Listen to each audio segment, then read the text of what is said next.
What is up, everybody? You are listening to Beyond the Breakdown podcast. I'm the host, JT, and I am sadly not joined by my beautiful co-host, April. She unfortunately, she unfortunately is missing this one, but we hope to see her back in the next one. I have the privilege of being joined tonight by San Diego, California rockers, Cascade Effect. How you guys doing tonight? Doing great, man. We're doing good, man. Thanks for having us on. Hell yeah! Thank you Your for intro, being on. your intro is sweet, dude. Dude, every episode, I get told that, and I am Mook. They're the ones that did it, man. Out of North Carolina, they destroyed it, dude. I get praise on that all the time, and I always shout them out. Yeah, that was killer. So I know we have Bobby and Alec, and then Dustin and Sean. So is this all of the band? No, we have Seth too. Seth is right here. Oh, okay. Can you mute that or something? He was hiding. I'm here. This was I'm just leaving the chat. So, All right. We're having some technical difficulties trying to figure out, but I think we're good now. We're good. oh, you're good. So for those that are listening or watching, the reason we are having technical difficulties, this is a first for the podcast. Cascade Effect is currently on their way back home from doing a little mini tour, and this is pretty epic. This is our first time, so I'm welcoming all the chaos of the technical difficulties, and we are gonna hit the ground running with this. But first, we have Julie Long that says, "Woohoo! Cascade Effect." Yeah, Julie. Hey, Julie and Corey, her husband, came out to the show in Reno last night. They're from Modesto, and they drove all the way out to see us at the Virginia Street Brew House. Hell So yeah! thank you guys for that. Huge shout out to Julie then. Yes. So Yeah, I went what to high was- school with her. Oh hell, okay. So what was that show like? Like, what was the environment for you? Oh, it was great, dude. That place is really sick, man. If I don't know if any of your listeners have been to Reno before, but the place used to be called the Knitting Factory, Mm-hmm. and it's just like a huge room, giant. Like the stage is probably 6 feet tall, and the sound is killer. The people running it are very cool. I don't really have anything negative to say about it. It was a positive experience all the way around. That's what you like to hear, man. I'm stoked to hear about some of the other upcoming stuff that we'll be getting to. But to kick this off, I just want to talk about your band name suggests a chain reaction of events leading to something massive. So do you see your music as something that is a cascade effect for its listeners? What do you guys say? Hell yeah. I say that's a great question. I love that. How well you can hear me, but I'll let Dustin talk about the origins of the names. I think that's important. Okay. Well, I mean, you're talking about like the music itself and the songs, and I think that we do try to like create like a dynamic where it does take you on a ride and kind of like builds. And a lot of times when the song is getting really heavy, we like to go into a next part that's even heavier. So just keep building on it, and so in that way, yeah, I guess that makes sense. We do try to create a cascade effect. It's like telling a story with each song. Yeah. Lyrically, you tell a story, but also musically, you tell a story. You want to take people on a ride, take them up, take them down, bring them back up again, and then I think it's a big part of our songwriting. Yeah, absolutely. It's an emotional roller coaster when you're listening to a song. Really, you got the crescendo, and then you just feel depleted sometimes. We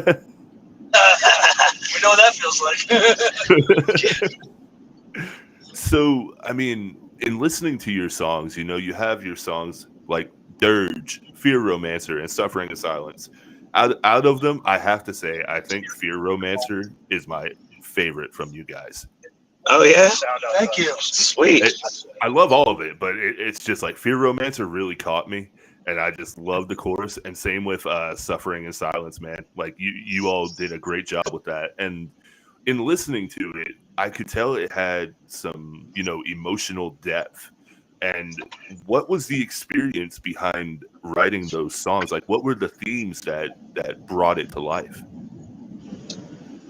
Uh, well, during the time when we started this band and we were writing those songs, I was tapping into a lot of like personal experiences that I was having at the time, and the years leading up, just with you know, mental health and anxiety and kind of the suffering in silence was kind of it's such a weird thing to talk about with people, you know, because if you've never felt that, then you wouldn't quite understand. But I know that a lot of people do. So it's like when you're really like struggling with something internally, but you don't have the ability to voice it to anyone, and you kind of feel trapped inside your own mind. And that's kind of where, like, for Suffering Silence specifically, that's where that came from. And then Fear Romancer was more like talking about not letting fear take over your life and hold you back from living, you know. Yeah, yeah. Yeah, Suffering in Silence really stands out to me, man. Because, like you said, you know, unless people are aware that somebody is suffering without voicing their feelings on it, it builds and it builds, and you do feel like all is lost. And I was listening to it, and it hits so hard, man. I had to ask you guys about it. That's awesome, man. I love hearing that. Like last night at the show, somebody was there and he was telling me that he listened to those two songs and he's been dealing with something like recently, and he said that the lyrics like matched up perfectly with what he was feeling and everything, and he said it's been like kind of his soundtrack lately, and I thought that was fucking cool. Like, I love hearing about that, you know. Fuck yeah, brother. Yeah, dude. Yeah, it's been on repeat for a while. That's dope, dude. I feel like that. So, I mean, how do you guys, you know, you've talked about the cascade effect of your music, but how do you balance the heaviness with the melody in your sound? Is it more based on your instinct, or is it a formula? Wow. I'd like to comment on that.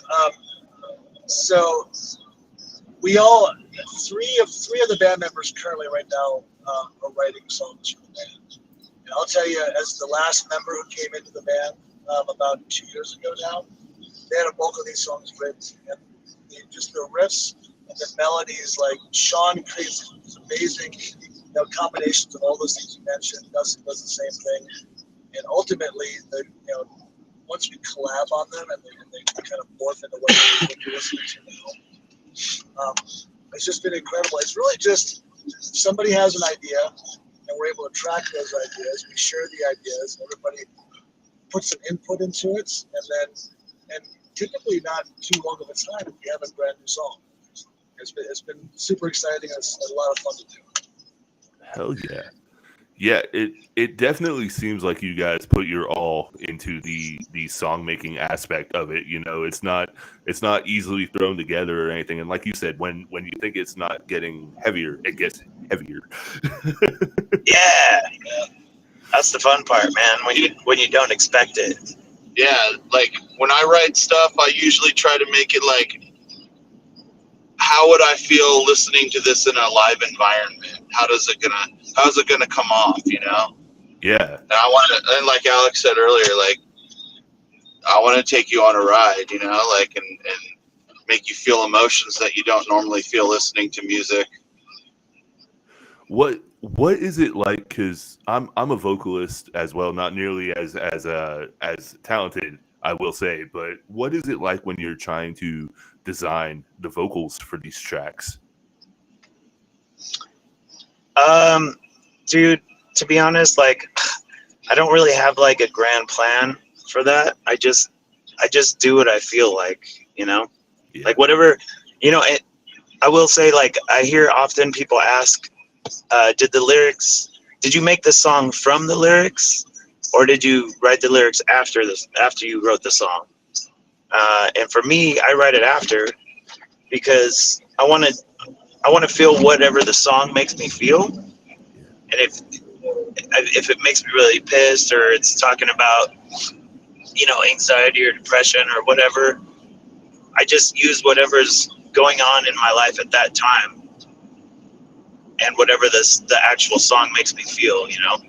Yeah. Let the song guide you. Yeah, let the song guide you. Yeah, I absolutely agree. I can't tell you how many times like the band that I'm with we'll sit and write a song and then we rewrite it and rewrite it and rewrite it because we're trying to shape it and form it to what the emotional outlet needs to be for us. Yeah, I like that. It's really to touch a little bit more on what I was mentioning earlier. When the song is we start working on a song, times out of 10, the song is already 90% complete.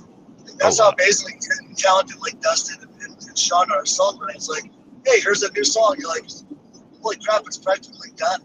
And we sometimes make a couple of changes, but I can't think of any songs where we drastically went, okay, this is cool, but we have to do this, do that. Like, yeah, it's been in my experience, working and writing with bands, it's been super smooth. I hope that just continues on. As long as we have these good ideas and riffs, and it's been amazing. It's always for us. It's finding the time to be able to get to work on these things because you're either preparing for a gig, or you're trying to get all the recordings done for the songs you already have written. There's so many things happening in the life of an artist and musician day to day that trying to squeeze in a new song is like, oh shit, like how are we gonna do this? We have all these other things happening. So, and then of course we're all up in age. We have families and responsibilities, and trying to find all the time we need to do this. It takes a lot of work, and we all make a lot of sacrifices. And to be able to be creative and try to push us down some sort of success, whatever that might be. Yeah. No, I 100% agree because that was actually going to be somewhat the next question that I was going to ask.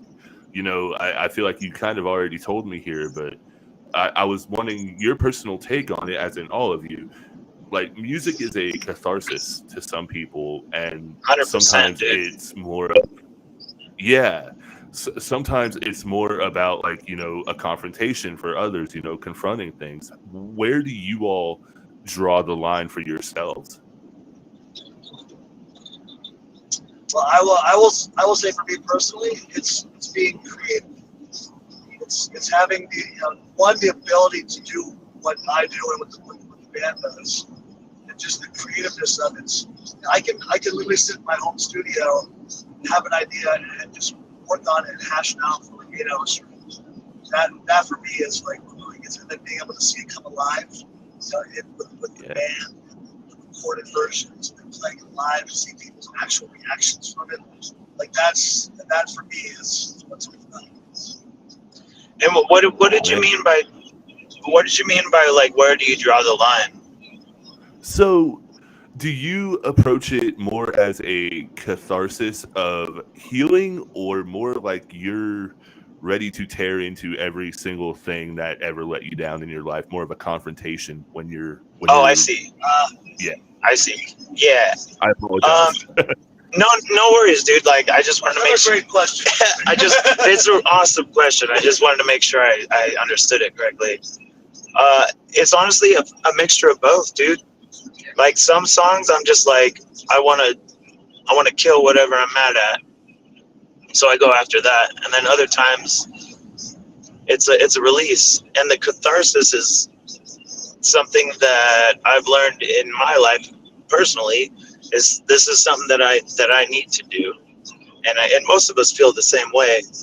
that this is the only thing that gives us that release, you know.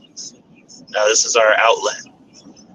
And so I more than anything, like, I want the crowd to feel that catharsis, you know. Yeah. And I think that catharsis it follows the anger. Like, you let out all your aggression, and then you feel like that cathartic release, and you're like, now I can relax for a little while, you know. Yeah, it's I don't want to speak for you, but I know when I'm up on stage and I'm doing a song that means so much to me, it's like afterwards I feel completely drained because I've let Oh yeah, every ounce of my soul into that set, and it's like it's so freeing, but at the same yes, time it's like so heavy. yeah, And I agree I with you. Yeah, and when you do see an emotional resonance, though, it to me at least, it really sparks something like, oh, hey, this struggle is relatable, and not just for me. This is relatable to other people that might be able to get help or feel a little different about a situation through the words that you're writing. Right? No, I love that, dude. Oh, well, that didn't sound good. It's just a drink special. It's Oh, crap. just the Welcome to ambulance going the other way. Podcast. Oh, No, shit, so fire truck coming. Oh fuck! so All right, we're good. shifting gears just a little bit, and Literally. yeah, oh, but hey, there you go. But don't. So, God, I'm having a blast with this, guys. Thank you. I really am. Yeah, dude. We are too, man. So, you all literally won the Vakken Metal Battle of the Bands, and you represented the U.S. in Germany. Now, I don't know if that had any weight on you at the time, but thinking about it now, was it a challenge for that experience to overcome? Well, dude, I mean, yeah, I think it was. I mean, do you just mean like performing in front of that crowd and overcoming the nervousness or whatever? Kind of the compound effect. So basically, performing with the crowd, but then was there any kind of like, oh, hey, we're actually from the US, like to represent? Yeah, I think we talked about that quite a bit around that time, going through multiple battles in the states, and then we had some time to actually not a lot of time to kind of get all everything together to go to Germany. So I mean, there was so much happening all at once and so quickly. Getting prepped to go and being musically prepped and personally prepped is that the reality of like we're representing a country, another country. Like I don't know if it really hit us until we got there. And then the reality kind of sets in, and we first stepped foot onto the what we call it, the holy ground. The holy ground. Yeah, the holy ground. Like it was just like I don't know how to describe it. I mean, I'm sure it's one thing if you're attending the events. When you're there, you're like, holy crap, I'm going to play this event. And we're here from the States, competing against, what was it, 30 other bands, 30 other countries? Yeah, 30 other countries. And like to add on to that, when you're there, like in the Vakken Metal Battle, you're basically in an area with all these bands from other countries. And they're all, you're meeting everybody. Oh, where are you from? Where are you from? Oh. And then at some point, like, they're like, oh, everybody bring your country flag. And we're going to do like a big group photo with everybody's holding up their flags and stuff. So that did come into play big time. And, we did feel that kind of like, I don't want to say pressure, but, like we did feel the weight of it at that point. That we were representing our country, which is pretty cool. Yeah. For me, it subsided quite a bit. We started like Dustin mentioned. We got to spend, we in the same areas with all the bands. Everybody was so nice, and we that's something we're still in communication with a bunch of bands from different countries. Um, so that alone, and just the overall experience of being able to be there and experience it, the whole event at a level that most people don't get to. We were considered VIPs, which is super cool. The entire time we were there, so we got to meet great people and network with amazing, music representatives from there, and simply discovering just how the Europeans enjoy music. So there's 90,000 people, 105,000 people at this event. It was Holy insanity. shit. It was insanity. But everybody, I mean, there were no fist fights. There wasn't really trash. The place was super clean.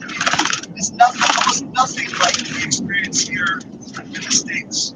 It's and just the level of professionalism of the fans, whether they were competing or because we got to hang out with like big name bands like Ford and the Scorpions, just chilling in the same tent that we're in. And it was just everything was just incredible, and learning more about Wacken. I don't think we all really knew what Wacken was all about. We knew it was a giant festival in Germany. But there was so much more. We got to sit in front of panels and listen to the guys who started it, how the whole thing started. And for me personally, the one thing was I hadn't realized that the Wacken Festival started with the Battle of the Bands. Yeah. That's how this whole thing started. And I realized then that's why this battle is so important to them. Because this was the origin story of Wacken Open Air, which is now hosting over 100,000 people every year. Right, and that's why they keep the battle going. Yeah. The battle is so big now. They only accept 30 countries. They're going to start going into a lottery because there's I think there's 80 countries want to do the battle. They can only host 30, I think. Well, they just added 5 more, I think. Yeah. And so now I think it's 35 countries competing.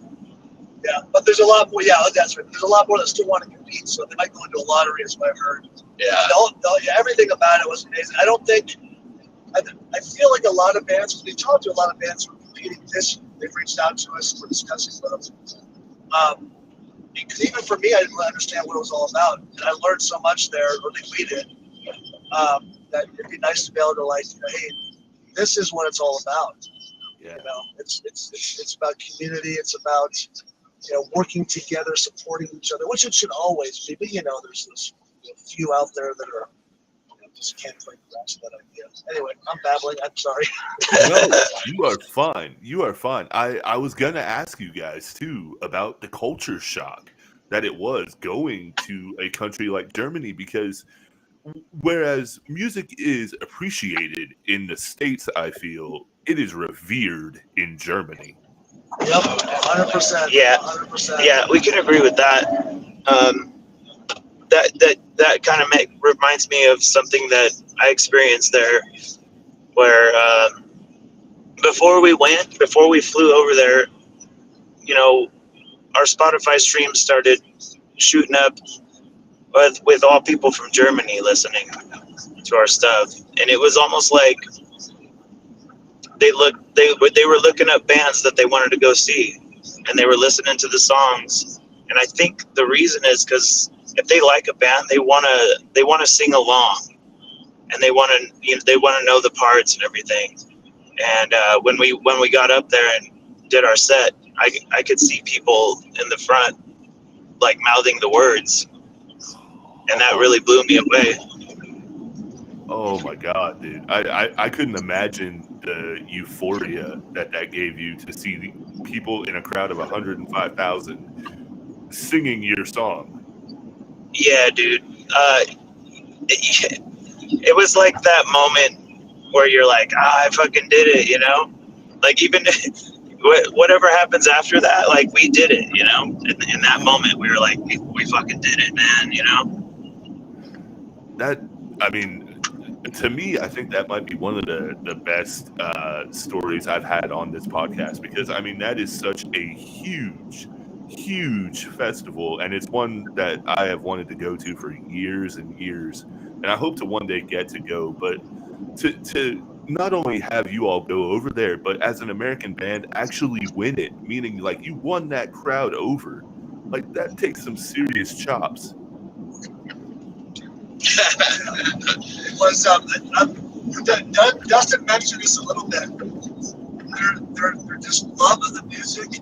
It was super interesting because we played the first day, and we played early enough where there were no other bands playing. Like none of the big stages started playing music yet. And the stage we played on, the stage we battled on, was right near the front entrance. So everybody coming to the festival that day, like walking towards the battle stage, and they all came over. It was just incredible to have that experience. But for them to go out of their way to like check out new bands from countries that they've never heard of because they want to hear something new or experience something new, or like Dustin said, like learn about the band or hear it. I mean, that speaks a lot. Yeah, it gives me goosebumps thinking about it. That speaks a lot. Yeah. And that's an important thing for all bands to remember is that it's easy to get sort of stuck into the like your 50-mile radius of your city you live in, because that's where you're playing shows typically and whatnot. That's why we made the decision last year after Vakin. We're like, hey, we've been playing San Diego a lot. We need to start getting out. So the reason why we're touring this weekend is because of that. So every month we're doing one weekend to start it off with and see how it goes. Slowly building it back up again, and we'll hopefully return here and next year or later this year. It's important to get it out there. After experiencing something like Vakin, even talking to some of the industry people there, we still get emails from them and say, hey, I remembered you, I saw your video, I saw your post, or whatever it was. It's like, hey, if you guys want to come to Europe, hit me up. Let me know. I've booked shows in various places. We're like, that would be amazing. Yeah. So certainly any band that does this, like take advantage of everything you possibly can. Whether you're local doing it, like network, get to know the people. If you make it to Germany, like I hate to say don't waste time going and watching bands play, but that's incredible. It's amazing.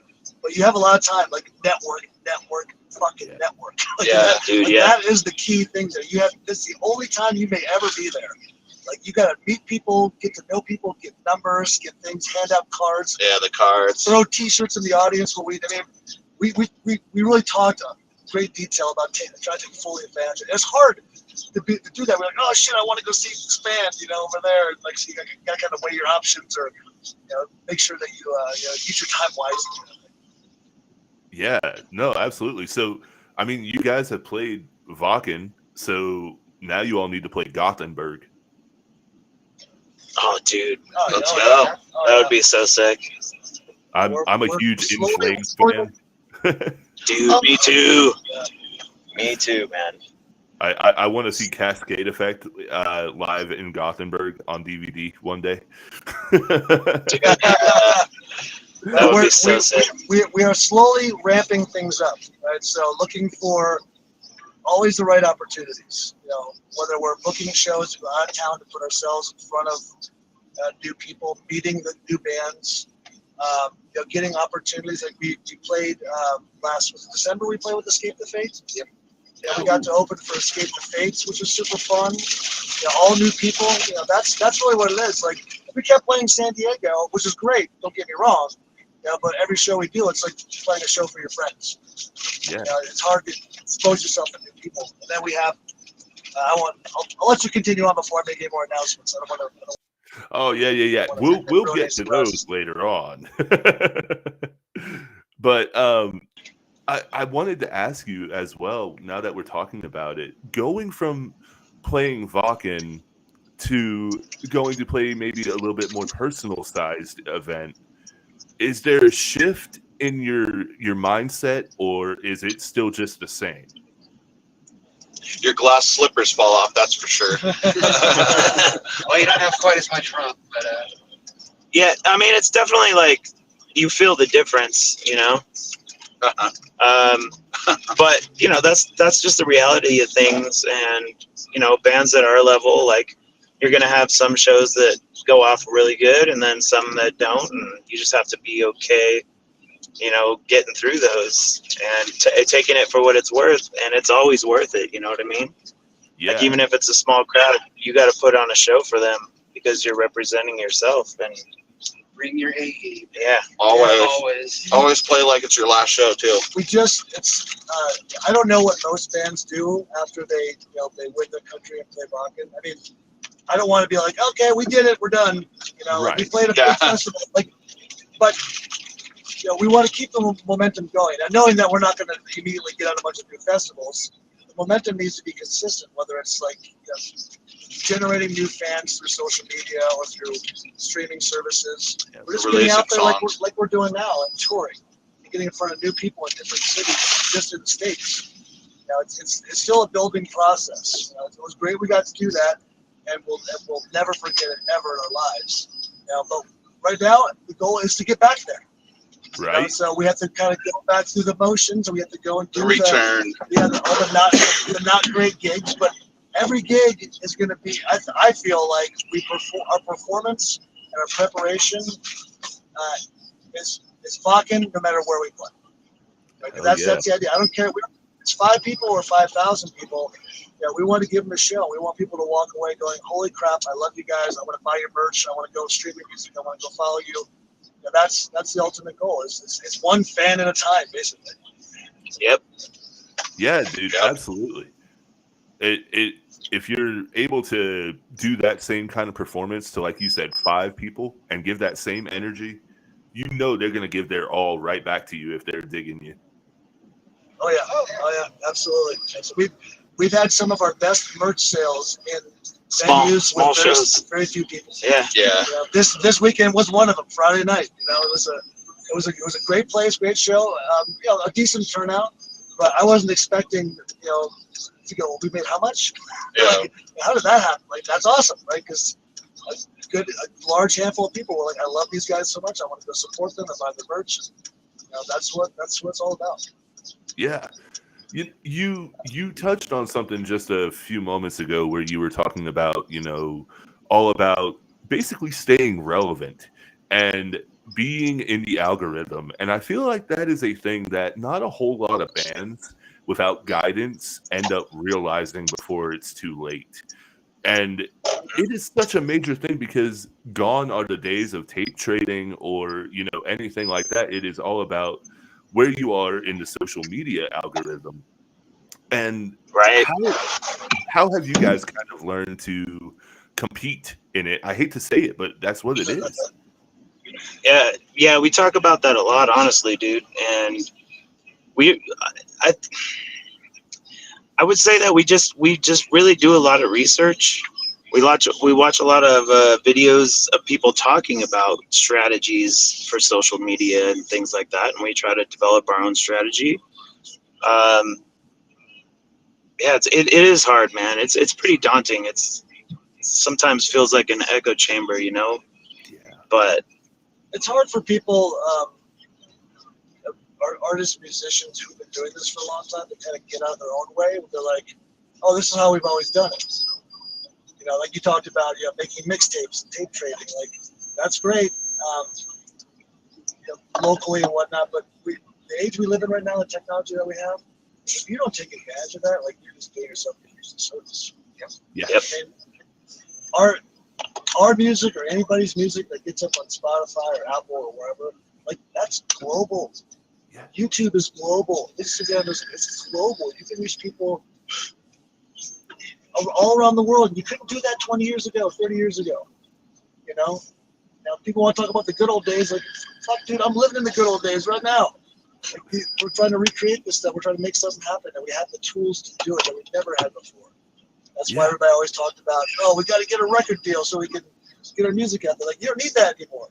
If you got the time or the money or both, you can make a lot of progress very quickly versus 20 or 30 years ago. We think about that, so when we're doing things, we try to strategize based around sort of that idea. Yeah, absolutely. Well, I mean, it's like you said, 20, 30 years ago, you weren't able to just record yourself at home and then right. You had to go to the studio. You had to buy the time. You had to make sure you knew everything. This, and this. And now it's like this oversaturation of music, and then you're just trying to cut through all of the noise in the algorithm to just be like, oh, hey, please look at me over here. Like, we're actually doing some dope shit. Yeah. It's daunting, believe me. I mean, again, I mentioned earlier, like we all have lives, jobs, and responsibilities, and families, and yet we all, every single one of us, make time for the band. It's like a second job or a second family or both. It really is. That could be a tough thing. We make sacrifices. Sometimes our significant others are like, you know what are you doing with this band? You're like, what's going on? Yeah, I mean, don't get me wrong, and they're all super supportive. Like, we wouldn't be in this vehicle today if it wasn't for our significant others super supporting us, which I think is also important. Yes. Very important. We actually have the person holding the phone for Dustin. Show yourself, Tamika. That's my wife. This is Dustin's wife, Tamika. Hi. So I can personally say that without Tamika, we would not be sitting here talking to you in this car, coming back from an amazing 2 days on tour. Like she has helped us out. Everybody needs a Tamika in their band. Right? Yeah. Thank you, guys. Well, that's what I was going to say. She's the one I've been corresponding with over the last couple months, trying to, flesh out a date and everything. And when we got you booked, I was so excited. So it is a pleasure to actually hear that she is in there with you guys. So nice to meet you, Tamika. Yeah, dude. Thank you. Nice to meet you. She is the unofficial or maybe official sixth member of this band, I think. It's official. She's official. She's the merch maiden when we're out here. Heck yeah. We all need those too. You got to have somebody that holds down the fort and doesn't take shit, but it's also like, oh, hey, this band kicks ass, so come over here. Yeah. Exactly. What he said. So changing it up a little bit again, as far as your live shows really go, what is the most intense moment that you all have had on stage? I got a good one. I got a good story to tell I you. already knew this. Dude, this one's going to top the charts for real. So last night, like about 7 o'clock, I'm like thinking, we're all wasted, tired. So I'm thinking in my mind, I need like Red Bull or something. And so I did a Red Bull vodka, and within like 10 minutes, I completely broke out in hives, like all over my arms and my whole body, dude. My foot was swelling up and my hands were all fat. I had to take off all my rings and shit. And we had like 10 minutes to go. I run outside and I grabbed a Benadryl from this liquor store next door. Thank God they had it. Took that. It was getting worse while I was like getting shit plugged in, and it was really uncomfortable situation. I guess that's kind of a weird bucket list check mark, like play a live show while you have hives and having an allergic reaction to something. I'm assuming it was the Red Bull. I don't even know what it came from, but nonetheless, I played the show, and I would say the elevation wasn't like extremely high, like Colorado, 12,000 something feet. But, being in like 5,000 feet above sea level was pretty, I could feel it. You were getting winded because we're not really acclimated to that in San Diego, being like right at the beach. Yeah. So that's a challenge.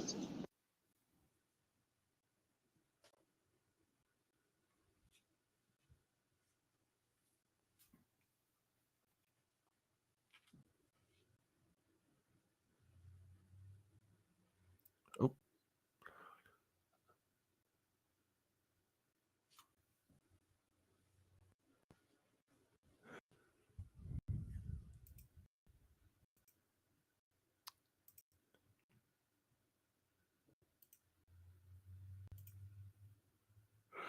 If you will bear with me, I have lost my audio, so give me just a second.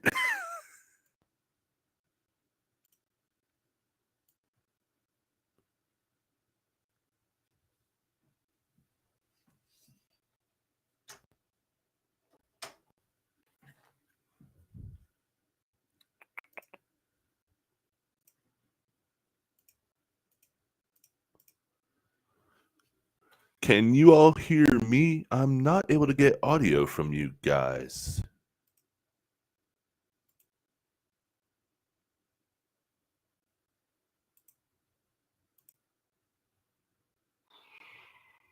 That.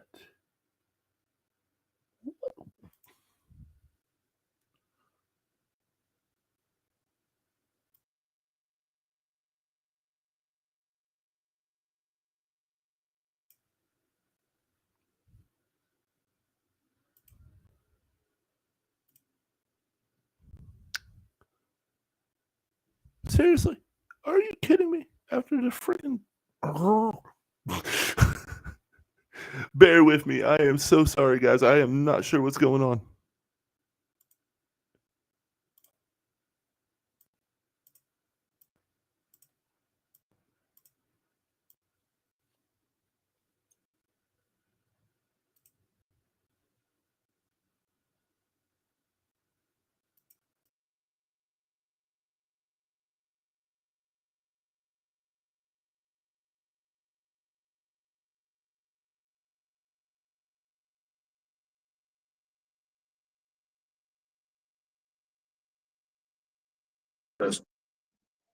Can you hear me? Can you hear me? Can you hear me? Can you?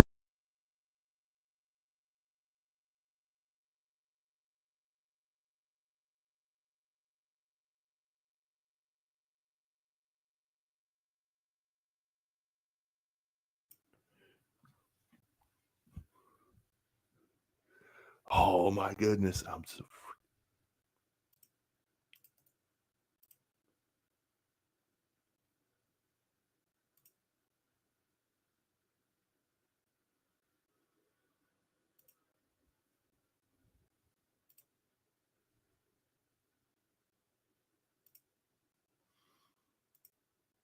Oh my God.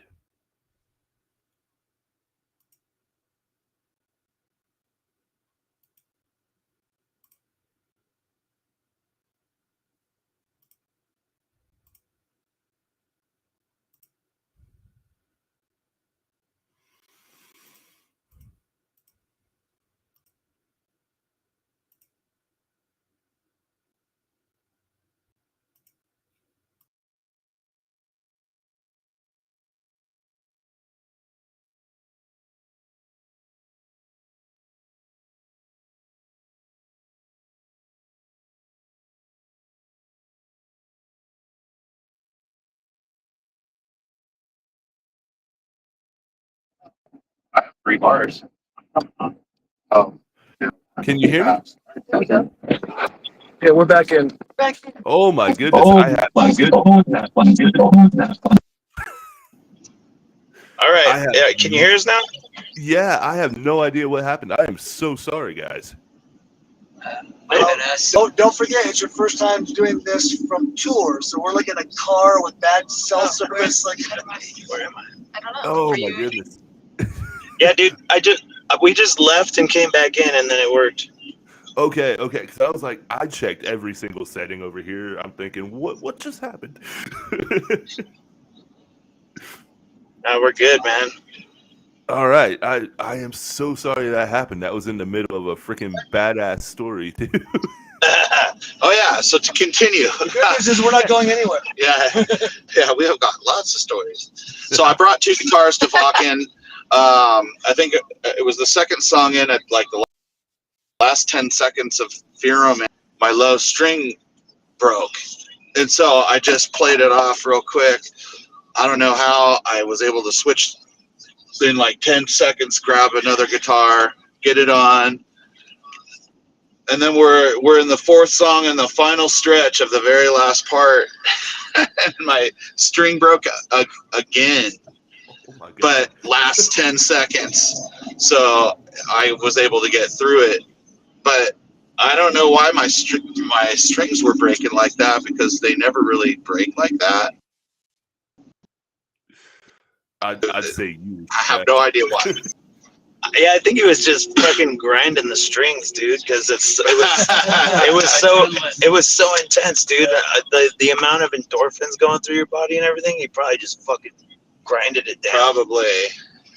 Good stuff though. Got through it. And no one knew. You can't even tell if you watch the whole video. You can't even tell. Damn, that's a pro right there for you. So, when you guys write songs, do you write them with the live experience in mind, or does it come after the recording process?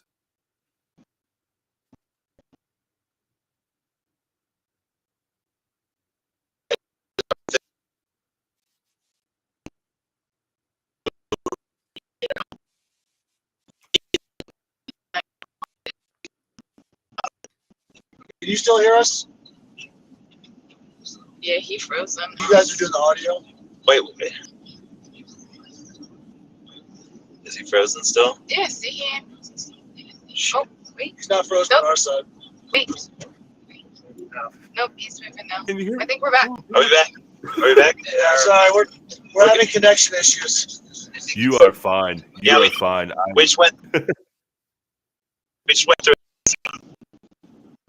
So, oh yeah, we rely heavily on groove in this band, and I think the reason for that reason, like you want to make your groove so heavy that people can't help but, start headbanging to it, or moving, or whatever, So I'd say Tapping their foot. Yeah, that's always in mind for sure. Hell yeah. Yeah. This is a toe tapper. There's nothing better for me than if you go out to see either a local band or a big band and they're just in the groove and you can't help, like you said, just to throw your head down as hard as you fucking can until you get whiplash. Yes. Songwriting is a very interesting thing. Maybe it's just me, but like if I have an idea and you just kind of let the song go where it goes as you're working on it. But I have a tendency just to kind of keep writing new ideas and new songs. And sometimes they'll finish, sometimes they'll sit for a while. But I don't necessarily know if I ever think about like a purpose for it. Like, is it for a live thing? I mean, ultimately, you want your songs to not only be great live and have an impact on people and effect on them, but also you want somebody to be able to go, hey, I want to listen to this music. Not only go see it live, but I want to like put it on a playlist or have it, played every morning with my cup of coffee or something. You want all those things. And for me, it's just the more I write, it's kind of the more options I have or we have as a band to pull from eventually, right? Because the writing process never stops, and it's a great experience to be able to do that. Sometimes they're great, sometimes they're not so great. You never know, but keep writing because one day you're gonna have that one song that's gonna like move everybody, and it's gonna elevate you to the next level. That's what we're all working towards. Which is our next song release. Yeah. It's not that one; it's the next one. We do have one that's going to be coming out real soon though. We just finished. It's being mastered right now. Okay. Can you? I don't want to ask too much, but can you tell us a little bit about it? For sure, dude. This is a good way to maybe even talk a lot about it. Yeah, no, we don't mind announcing it now. Like the song we're releasing it's called God Particle, and it's our heaviest song for sure. And really like tried to go outside the box on this one. So hopefully that goes over well. But yeah, the groove is super heavy in this one. Ooh. Heavy groove. Yeah, Really, it's very, very off timing, kind of Meshuggah-y kind of esque. Meshuggah-y kind of esque. And but yeah, it's got a lot of elements, and it's got a dueling solo where we go back and forth. Unlike Suffering in Silence, where we actually are doing it together, this is kind of where we're going back and forth towards the end of the song. There's a fantastic, like, orchestrative, sort of intense building moment that gets you ready for that section that we've been really knocking around for months on how that was going to turn out. Ever evolving. Yeah, and thanks to our mixing engineer, Matt Dennis, he did a couple of tweaks in there, and we were like, wow, you are the sixth member of the band. Holy shit. Oh, yeah, seven. Tamika. Or is it 8 now? You know, so this thing's been kicking around for probably a month and a half, you know, like a month, I guess. And with mixing phase, I don't know, 2-3 weeks.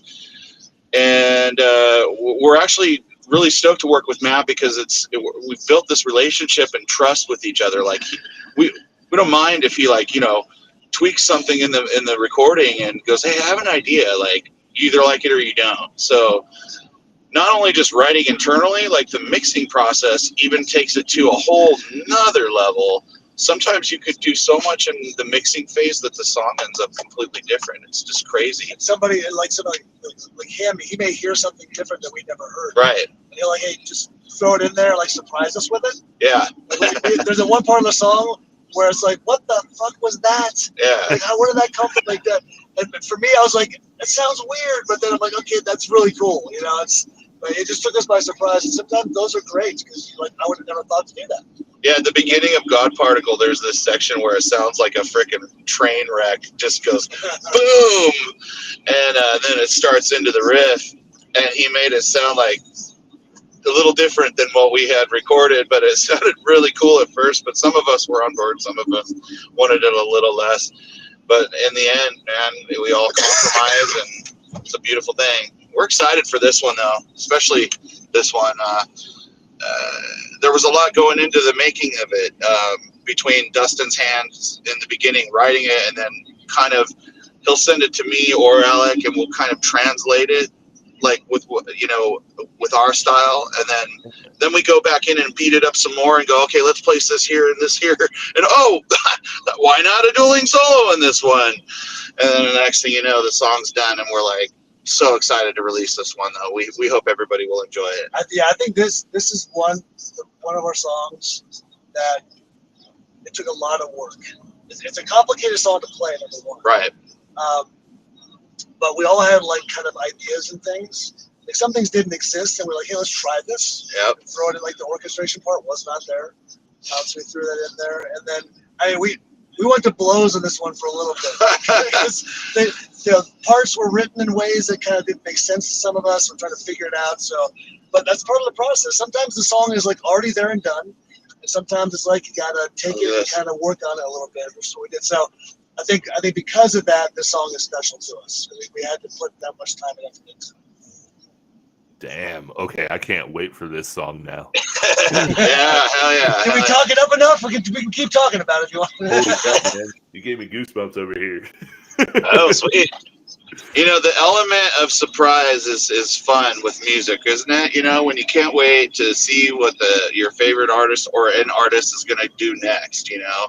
Are they going to impress us and step it up, or is it just going to be another one of the same thing? Or, you know, it's fun, man. It's fun to keep them guessing. Yeah. You know, like a good example is the 3 songs we have released, right? All written by different individuals. You know, Yeah. Suffering in Silence. I wrote that song, and the guys loved it. And they took it on, and the other guys wrote the other 2 songs, and we all put our parts in. But we're also, it's like the element of surprise, right? Because Suffering in Silence is a little bit different than the other songs. Yeah. You know, but it's still Cascade effect. We just put our touch to it. Right. I write a little bit differently than the other guys do. Right. Yeah. So it's nice knowing that we collaborate. We all have different writers in this band. Yeah. So you feel like, I mean, we've all had that artist we've loved for so long, and all of a sudden you're like, why do they keep releasing the same album over and over again? The songs kind of sound the same. You're like, you like them, but you're like, yeah, it's kind of like the last album. Yeah. Hopefully we won't fall into that rut. You know, longevity is always the key, right? We'll be doing this for a long time. But it's, like Sean said, it's fun to keep guessing. It's fun to anticipate your favorite band releasing new music, because you want to be like, you want to love it, but you want to, in some ways, be kind of shocked by it a little bit. Like, oh shit, that's different, right? But it's cool. You know, expecting that. You know, it's a hard thing to pull off. But having 3 people writing songs in the band, I feel like we can be a little bit more successful. Hopefully, be more successful with that. One thing that's fun is I remember Alec came in and he challenged all of us. He's like, "How about we write a song that doesn't start out with the open note?" We're like, "All right, we got to start doing something different here." Holy shit! Like, what does that even mean? We're a metal band. I don't understand what that even means. Yeah. I gotta play chords. What? I remember when I first joined the band. I was the last one to join the band, and was it Dirge? Yeah. Yeah. So Dirge. So they had that song written. I've been listening to it. I'm like, I had a couple ideas, right? 'Cause the song wasn't completed fully yet. Right. Maybe the lyrics weren't written yet.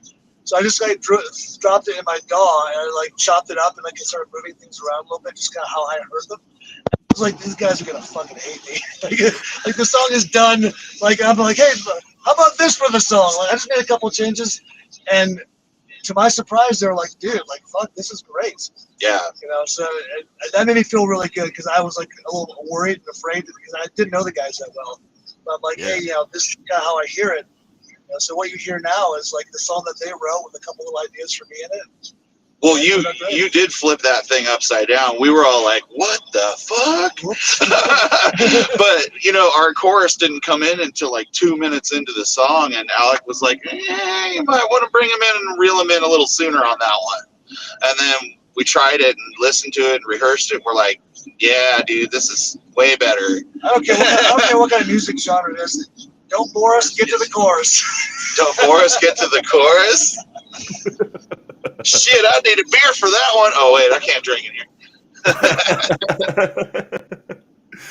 No, Right? absolutely. And that's another thing with this band, and we experience this quite a bit going out and seeing a lot of new bands when playing with them, is that like we purposely have choruses in our music, like which I think is a big thing for Dustin to have, and I think it for all of us. You know, because for me, even like when we talk about taking people on a ride, like you want to give them something that they can sing along to, right? Yeah, you want to give them something that's catchy or hooky or even melodic. And I think most of all of our songs have that element in it, which I think we all really like, right? Because we all take from our own influences. Yeah. You know, but I think it's important, you know, because people out there in the audience in Germany, like learning our songs by listening to it and singing them back to us, like I mean, that feels like we're doing something right. Well, and not only that, we're self-producing, right? So, but we're self-producing as a collaborative. So, with all the experience of growing up and writing a certain way and then mixing it up in a bowl, I mean, that's the cascade effect, right? And then all of a sudden, Ooh, I see what you did there. you know, and then the baby cascade effect is born. The little songs, the little babies. To touch on your thing about writing a song and then playing it live, I can definitely say God Particle is not one of them. The first time we played that live, it was like, how do we move? Dude, I remember the first time we tried to rehearse that song. Oh, I know. We're like at each other's throats. We're like half I literally almost threw my guitar out the window trying to learn that riff. I was so mad. Most of our songs, we can get pretty energetic. And I just remember God Particle's like, why are we all just standing here? Heated conversations, or no, constructive conversations, constructive criticism, being able to accept that because we're working together, right? I think we all do that very well, which is not easy to find 5 individuals who can work well together in that, especially when you bring an idea to the table. Yeah. Because a lot of times it's a very personal thing for you. Like, I worked Right. hard on this. You know, I spent a lot of time on it. I want you to love it as is. Yeah. And somebody has an idea or a thought or like, I mean, it's hard not to get out of your own head and go, fuck you. Yeah. It ain't changing. Yeah, exactly. You know, but in the end, like we all want to be happy with the end results. Yeah. You know? And even if we might not like it at the beginning, like that change they did to that weird noise in God Particle. Right. I was like, you know what? That sounds like something I don't like. You know? So I was like, let's just try this, right? And we did it. I thought it was perfect. Like there's enough of that sort of impactful effect he put on it where I was like, wow, that sounds really good. Yeah. Really, really cool. Yeah. You know, so it's And it's still a balance between the both ideas, which was really cool. it's every day, every week, every month, every time we're together, even apart. It's a learning experience for all of us. You going on tour, we've learned a lot. We see amazing things and people doing stuff with their music or their live shows. You're like, oh my God, like it's a great idea. Like, how do we implement that into what we're doing? Yeah. Talking to these bands and like getting to know them and asking questions, and they're like more than happy to like help you and answer questions and stuff. And that's the kind of support every town, every city needs with their group of people who play similar kinds of music, supporting each other that way. Yeah. Hell yeah. What he said. No, I absolutely agree. Where I'm at, I'm based in Virginia / Tennessee, and to be honest, there's not too much of a metal scene in my part of town. But there is this incredible production company that my band, or not production, but promotion company called Botch Boys Production, putting on a shit ton of deathcore and just like grunge and everything. And I mean, huge shout out to him. I just wanted to get that shameless plug in for him. Hell yeah, dude. Like, networking is everything, though. It really is. It all comes back to building the scene, because you build the scene, you build yourself. Yep. I'm wondering if the next generation of metal is going to be taken over by deathcore. I'm curious where that's going to go. I hope it is. I love deathcore, by the way. I love deathcore, but I'm from like the early 2000s era of deathcore. Right. That was, like Job for a Cowboy, Whitechapel, All Shall Perish, all the OG ones, Yep. And those are the ones that got me into it. yeah. To me, like, deathcore now, and maybe this sounds too elitist, so if it is, just tell me to shut the fuck up. It all sounds so overproduced. Yeah. Yeah, I mean, I don't want to like get into a bashing of bands. No, not bashing on anybody. But I know exactly what you're saying. Like if you listen to an old like All Shall Perish album, it sounds like way more raw, dude. Yes. And yeah, back then, like that, All Shall Perish was actually the band that got me into that style. And then I got really into Whitechapel, and I'm still really into Whitechapel. Yeah. And now I really, really love Fit for an Autopsy too. Yeah. That band is fucking sick. I think we're about due for a bit of a shift. Because there's been a lot of conversation. I do a lot of YouTube stuff. There's a lot of conversation about what you just mentioned about things being overly produced.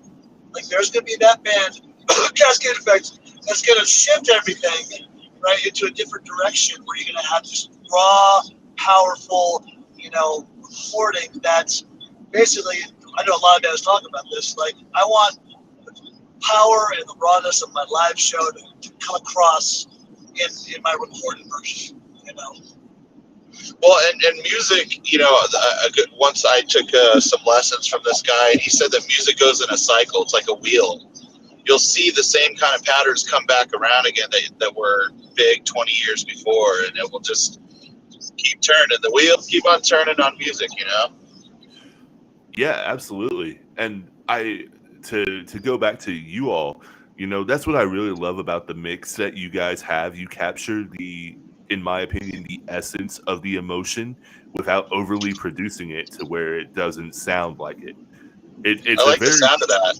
Yeah, like, again, it's the Cascade essence of effect. emotion. Yeah, dude. Cascade Effect, the essence of emotion. There you that's go. super cool.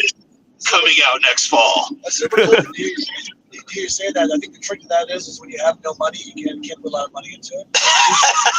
so you do the absolute best you can with the little that you got. Yeah. But I honestly, we can record from home, which is amazing and fantastic, and we can save money.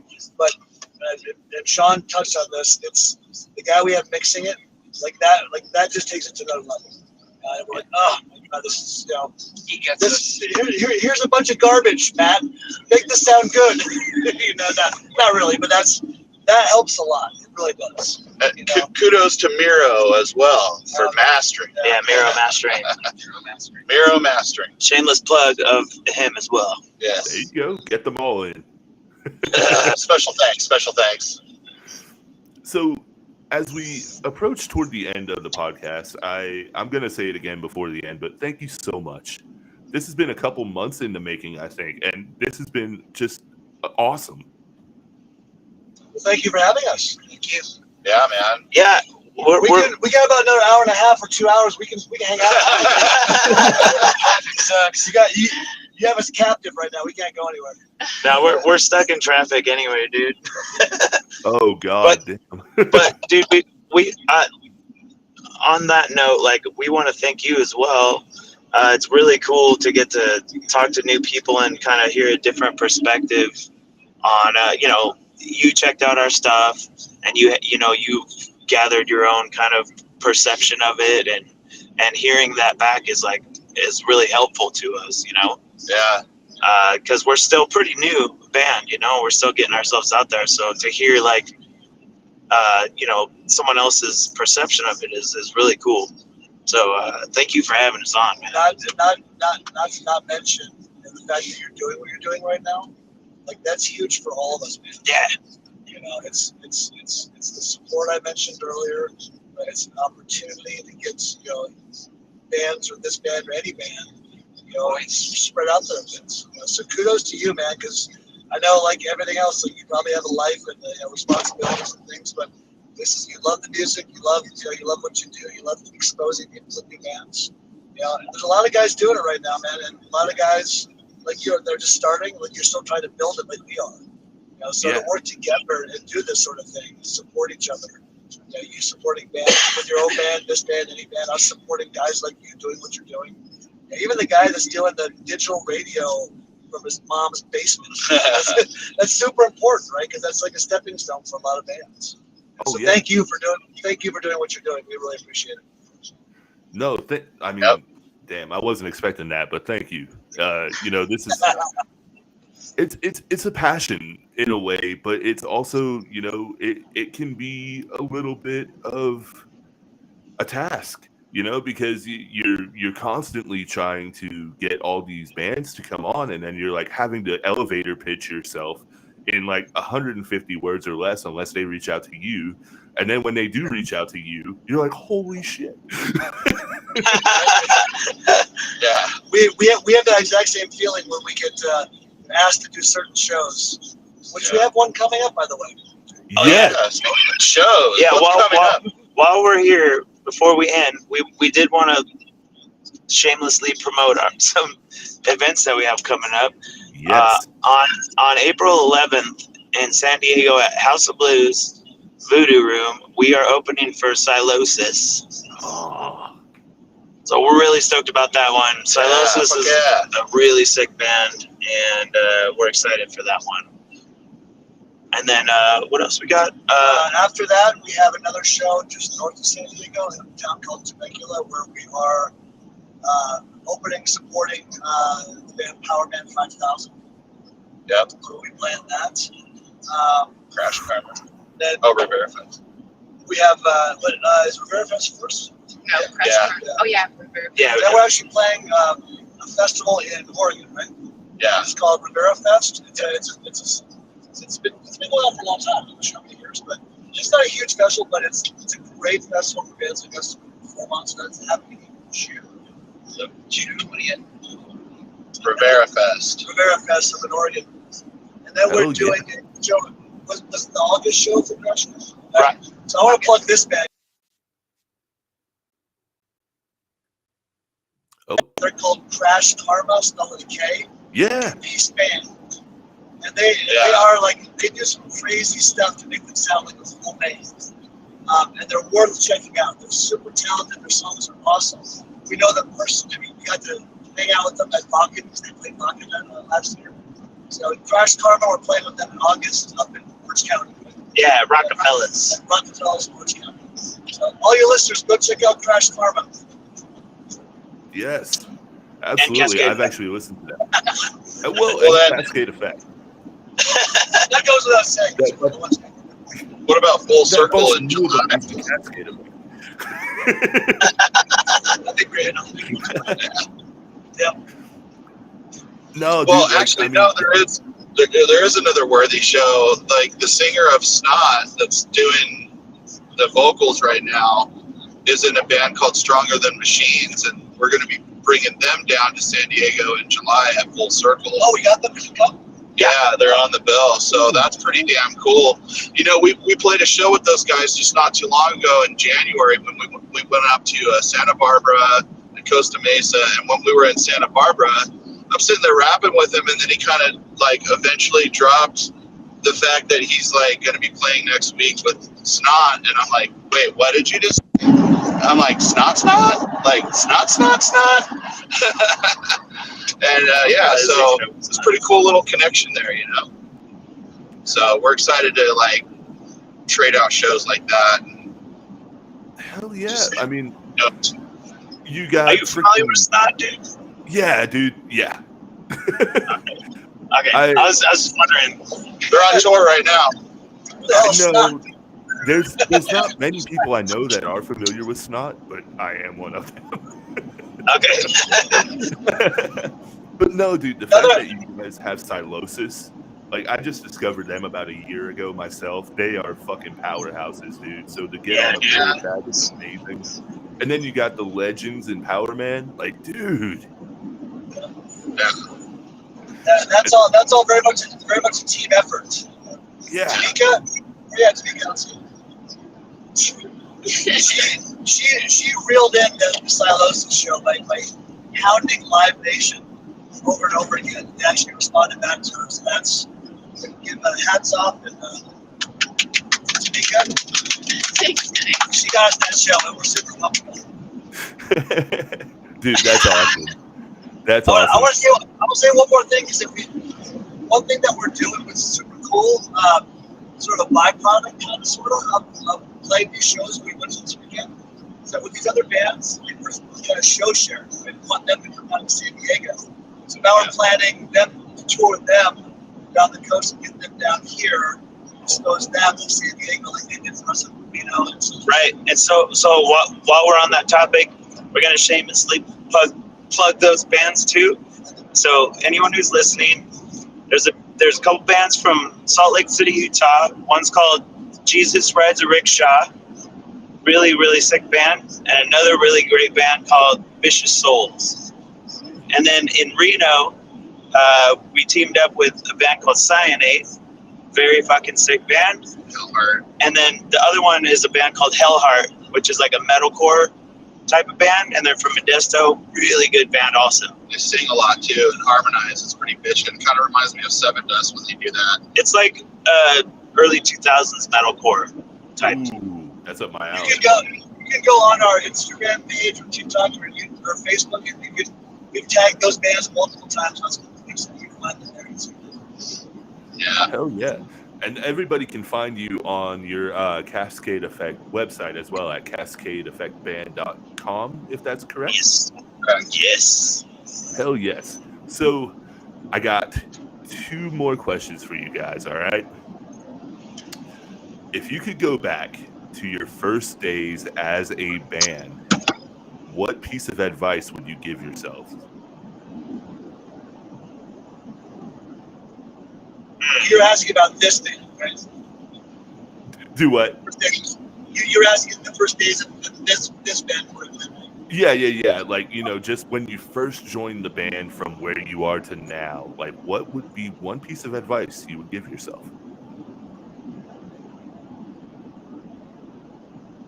Right? I'm trying to think, dude. Okay. The first thing that comes to my mind is to be prepared for anything. Yeah. Right? Because I joined this band almost 2 years ago, and I was not prepared for what was about to happen. We're still working real hard, but the time we spent together writing, recording, rehearsing, discussing the things we want to do, like I had no idea. Like 8 years ago, for me personally, I wasn't even playing music. I hadn't played guitar in 20 years. I just got back into it. Found this band and got me back into music. And a year later, literally almost less than a year later, from our debut show, we were on a stage in Germany playing in front of thousands of people. What the hell is going on? Yeah, so prepare for anything. Expect the unexpected. Yeah, dude. Yeah. This life is a crazy fucking journey, man. It really It really is, dude. Like you can be at a point in your life where you think that whatever you're trying to do or whatever your dreams are over, and you have passed your peak or whatever you might think. We all have those intrusive thoughts, but I can say personally, and probably a lot of us feel the same way, is that that's not always the case, man. Like, don't give up before It's about to get better. Yeah, you never know, dude. You're not too old. You're not too fucking this or that. Just fucking go after it, man. Don't ever forget, all the work happens when nobody's watching. Yep. You go to war with yourself every fucking day, and Yeah, 100%. you defeat yourself every day. There's a bodybuilder, used to be actor, now bodybuilder, Ethan Suplee, and he has a quote called "Kill your clone," meaning kill yourself every single day to better yourself and be a better version of what you strive to be. And I love that quote. I love that too. We didn't come this far just to come this far, dude. Fuck yeah. Fuck A yeah. lot further to go. And a lot more far to go. Dude, I want to have you guys back on, and I want to do a deep dive into those kinds of topics, because that is just the base level of what we could dig into on that. Sure. That'd be amazing. We would love that, dude. We Hell love yeah. to talk. Oh, so do I think. I don't know. Yeah, you're pretty good at it, dude. I appreciate it, man. I really do. What So we should do next time is just have you interview our drummer. yeah. Where is your drummer? A man of many words. I like to listen. He likes to listen and play while you're tuning. So, guys, here's the last question of the night. You went beyond the breakdown tonight. How the fuck are you all feeling? Yeah, woo! We love it, dude. This was the perfect way to kind of wrap up our tour as well. So we're stoked. We're stoked. Yeah. Well, dude, Fantastic. hell yeah. We're all hoping for a restroom race.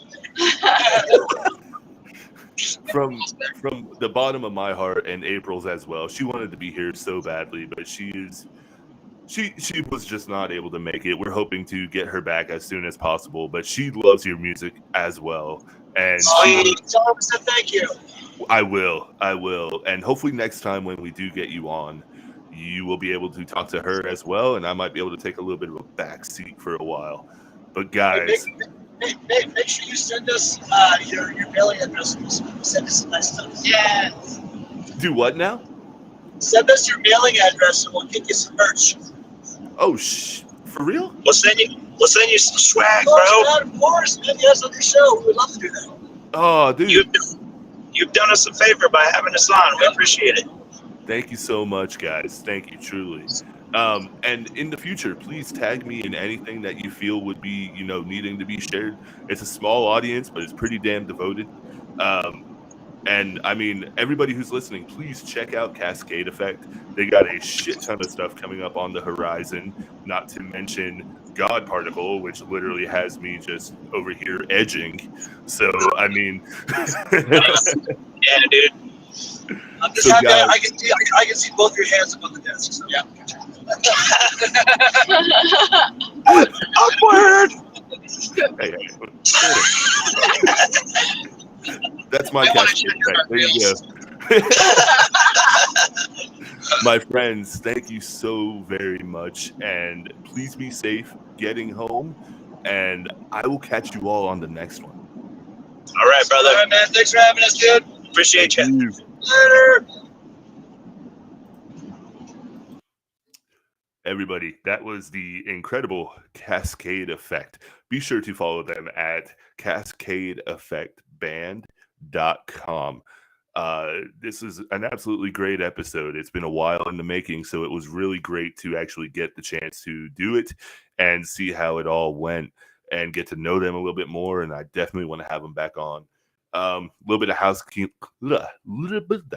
bit of housekeeping before we finish up. There will be hopefully a recap of the Killbait Overdose show that we did a few weeks ago. But until then, please check us out at our patreon.com/Beyond the Breakdown podcast, or you can follow us on Linktree, linktr.ee/Beyond the Breakdown podcast. Until the next time, my friends, you have a great night.